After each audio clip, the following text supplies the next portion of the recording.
अस्सलाम वालेकुम। शिमूपेट वरंगल में 2 दिन पहले हम लोग जो एसी फिट करके गए थे।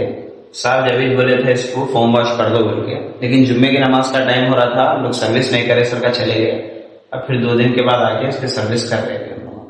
इसका स्टेटस चेक कर सकते हैं।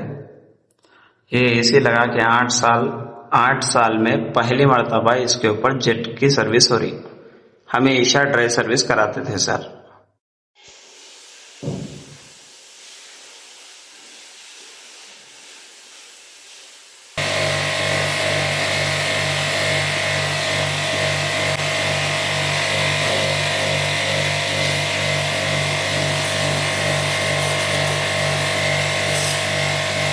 हो गई भाई, सर्विस कंप्लीट हो गई।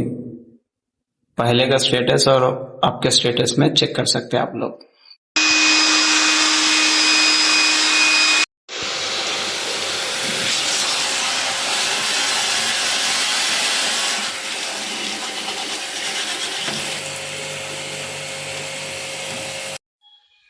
हो गई भाई एसी कंप्लीट।